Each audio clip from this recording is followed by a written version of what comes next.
ईद पर दोस्त सूर्या को बुलाकर चाकू मारने वाले गाजियाबाद के असद को योगी की पुलिस ने उसके किए की सजा दे दी है।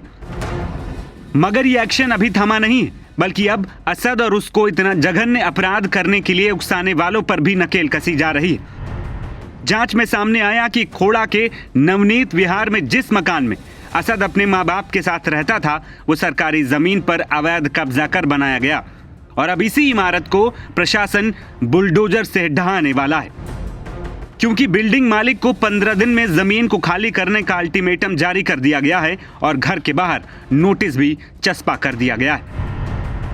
असद के एनकाउंटर के बाद रविवार को नायब तहसीलदार गाजियाबाद और अधिशासी अधिकारी नगर पालिका परिषद खोड़ा मकरपुर की टीम मौके पर पहुंची।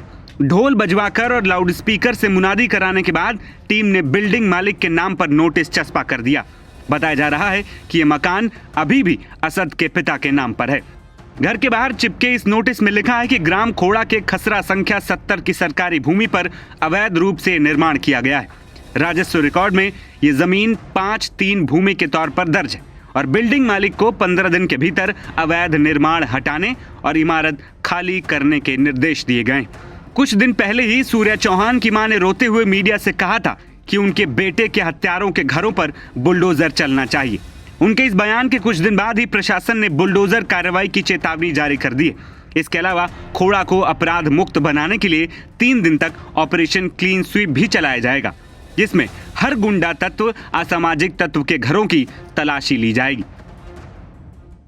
देखिए, आज जिला पुलिस के साथ में एडिशनल सीपी साहब, डीसीपी सिटी साहब और पूरी टीम यहाँ पर आई है और जितने इस खोड़ा क्षेत्र में 14 हिस्ट्री शीटर हैं और अन्य जो अपराधी हैं, उन सभी का सत्यापन करने के लिए हम लोग आए हैं। और चूँकि आप सभी लोग अवगत हैं, शासन के स्पष्ट निर्देश हैं कि इस प्रकार के अपराधियों के प्रति जीरो टॉलरेंस रहना चाहिए और जो अपराध से अर्जित संपत्ति आदि है उस पर भी कार्रवाई होनी चाहिए। तो सबके सत्यापन के लिए राजस्व की टीम भी यहाँ पर है और लगातार ये अभियान चलेगा और किसी भी दिशा में जो अपराधी तत्व है वो अपराध से अर्जित आय से संपत्ति करते हैं, उस पर भी हम लोग कार्रवाई करेंगे। अपराध के विरुद्ध तो कार्रवाई होगी। तो असद के घर पर नोटिस भी लगाया गया है। वो आज नोटिस राजस्व विभाग ने चस्पा किया है। गाटा संख्या 70 है, जिसमें बंजर की जमीन पर मकान बना हुआ है। उसका पूरा वेरिफिकेशन पुलिस ने किया है और प्रशासन ने किया है।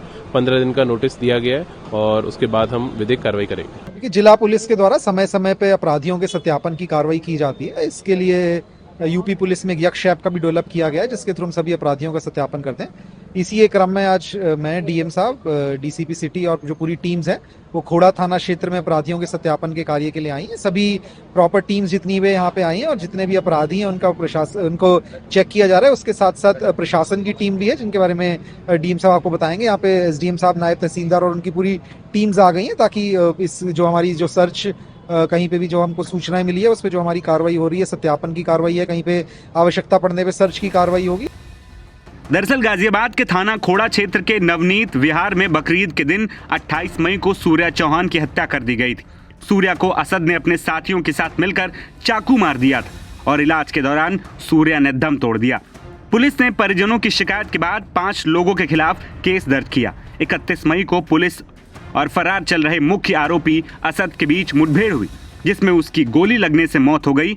अब प्रशासन असद के अवैध घर पर बुलडोजर चलाने की तैयारी कर चुका है, जिसकी मांग सूर्या के परिवार पहले ही कर चुका था। नवभारत टाइम्स की रिपोर्ट।